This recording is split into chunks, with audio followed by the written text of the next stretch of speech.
I actually became a member here at St. Edward's, a parishioner, when I was 3 months old. I was baptized over at St. Vitus's Church, which I believe was the mother parish, where people collected money to start St. Edward Church.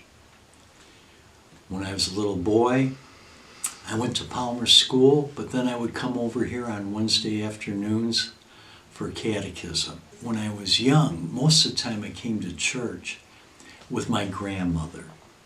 She was the one that really pushed coming to church every Sunday. And at St. Ed's, back in that time, which would have been late 50s, early 60s, there were actually 6 masses on Sunday and a full church in the basement. So they had 4 Sunday masses upstairs church, and they had 2 downstairs. Towards the end of the 60s, we'd always go to the downstairs mass because they were bringing in guitar mass. And it was about that same time that they were going to an all-English mass. Before then, the mass was half Latin, half English. So all the kids at St. Ed's would get out early on Wednesdays, and they were thankful for us public school kids that would come over so they'd get a little time off, a little earlier day. Not going to a public school over at Palmer, which is just a little bit north of Lawrence, and St. Edward's being a little bit south of Lawrence Avenue, all the kids in Mayfair got to know each other because the kids from Palmer School, even though we had a public education, would come south of Lawrence to go to St. Edward's, and the kids that went to St. Edward's would travel north of Lawrence to play with the kids at Palmer School and Gompers Park. So everybody in Mayfair got to know each other, whether they were public school or coming here to St. Edward's. So many of my childhood friends were all students here at St. Edward's, and many of them would hang out by Palmer School. And I can remember when I was a little boy, some of the priests that were here would come by and check to make sure that we weren't goofing off over in the schoolyards and keep an eye on us. Pretty much through the years, St. Ed's was not only important in its parish, but important in its community. As a child, all the kids from my school would come here. We had the great fun fairs and all the different activities that were going on at St. Edward's. Public schools didn't host things like that. There were no bingo nights at my grammar school or high school, but there were in the Catholic Church. So much of our social life was more around the church than it was around our school. Now for the kids that came to St. Ed's, it was different. All their activities, they had such great sports programs always. The football teams, the cheerleading for the girls. These were all extracurricular activities, and a lot of them outside of school. Public school, you didn't have that. So in my adult life, I pretty much started with Father Buckley. Father Buckley was the chaplain in World War II for the Flying Tigers, the U.S. military stationed in China. And he was a real man's man, a real down-to-earth guy, sit down, smoke a cigar, have a beer with you type of guy. But he ran this church for many years. Then he was followed by Father John Donahue, another great guy for St. Edward's, did a lot for the parish. He was the one that got me to start going with the kids on ski trips from the school because he loved to ski, and he was able to ski into his 70s. I'm not going to be able to do that. I don't know how Father did it, but he was good for the parish too. And then as times changed, pastors couldn't stay. They kept moving them from church to church. So there was a lot of different pastors here at St. Edward. But I remember other priests from when I was young, Father Trella, who was a fire department chaplain for most of his career as a priest. Father Murphy came back later as a pastor. Father Carlson was here when he was first out of, ordained. He came back as a pastor. Father Keogh now, who was here 30 years ago, is now retired here and helping out at St. Ed's. So I have many fond memories of many of the priests because we worked together. And then Father Mike was finally able to retire, and Father Dominic became pastor of St. Edward's. So he's been on the quick train going from school to deacon to priest to pastor. I often tease him that he's going to be cardinal very soon, but he said, no thanks, it's not for me. But they do have him on the fast track. But during COVID, people couldn't go to church. They were live streaming all through COVID from St. Ed's. And that's important, was important to a lot of people because there was no social life during that period. For many people, church is their social life. And you couldn't go to the churches. Changes have come, but I think YouTube helped us, and it's one of the reasons we're open. And I hope we stay open a lot longer.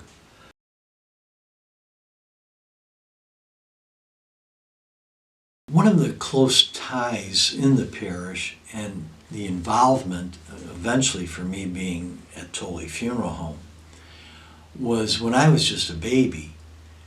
My grandfather on my dad's side was on the Holy Name League. They used to have bowling leagues. And my grandfather knew Mr. Tohle and bowled with him. And then when Mr. Tohle brought his nephew, Mike Coleman, into the business, my father was bowling with Mr. Tohle and the nephew, so they knew each other. But Tohle buried many, many people from St. Edward's, including my family. When Tohle started the business, we were always kind of connected to St. Edward Church because we were always parishioners.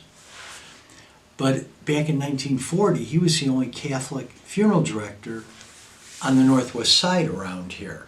Tohle Funeral Home originally was not where it is today. It was half a block down, and it was a storefront. It opened in 1940.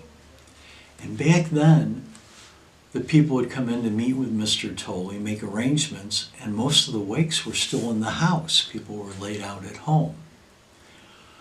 But in 1955, that's when the funeral home was built, and I got used to going to the funeral home when I was just a little boy for grandparents' funerals, and I just have a vague memory of Mr. Tohle as a shadowy image because he passed away when I was young. And eventually, when I was in college, I was pre-med, but I had an uncle that died, and he was being buried through Tohle's. And when I went to his wake, Mr. Tohle had just died, and the nephew was looking for somebody to help him. So he said to me, if you switch from medical school, you go to embalming school, you get your license, someday you can take over, because there was no one else to follow him in the business. The Tohles never had children. The nephew, who was on Mrs. Tohle's side of the family, she never married or had children. So then I took over, and I'm not part of the family, and I never married or had children. And then after working for him for about 20 years, I took over. And then once I started working at the funeral home in about 1976, I was doing funerals here all the time from Tohle's, and Father Buckley was the pastor at that time. We used to bring the calendars that we donate every year at Christmas time. And I'd have to bring the calendars and carrying them in. And back then, we'd call and get a head count for how many families were in the parish. And back then, there were 5,000 families in the parish. So I was hauling a lot of calendars up and down the steps at St. Edward Church.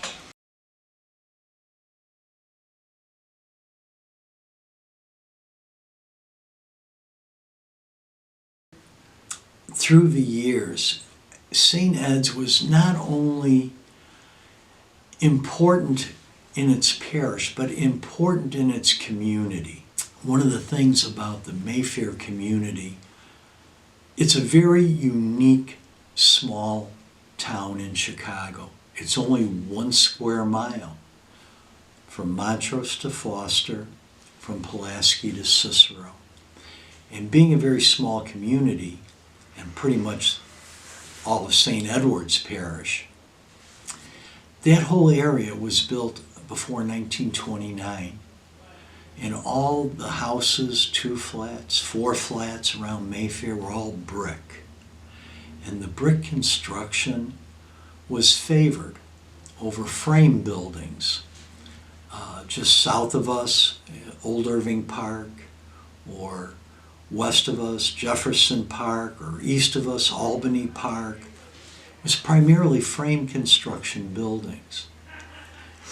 Well, in Mayfair, these buildings that were built before 1929, because that's when the Depression hit, and that's when buildings stopped, those buildings lasted so long. There are many families in St. Ed's that stayed 3 or 4 generations in the same home.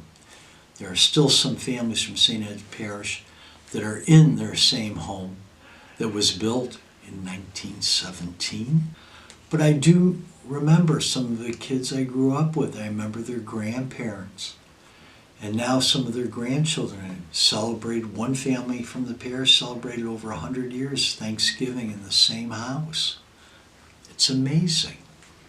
So this is not only my parish, this is my whole life. Sometimes people talk about my spiritual home. Well, I was lucky enough that my physical home, my spiritual home, my whole education was from Palmer School to Schurz to University of Illinois at Circle Campus. I never traveled far. So I got to meet and know a lot of people around here, and that was good enough for me.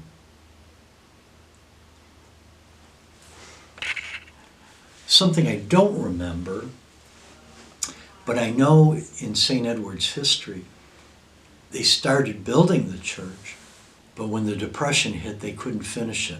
There was only the basement of the church. My grandparents remembered that, but I don't. And then it wasn't until after the Depression, years later, that they were actually able to finish building the upstairs church. And now we have an elevator, and it won't be long. We'll probably have air conditioning. And I hope to be around for a lot longer with the parish. 125 years is pretty good. I'd like to see it go another 125 years. I know the church is built well enough to last that long. It's like a fortress, the way they used to build things. So hopefully we'll be doing this again with somebody much, much, much, much, much younger than me for the 250th anniversary. But the church can't keep going without the support of its parishioners. And just remember, on Sundays, I'm the one that's passing the basket.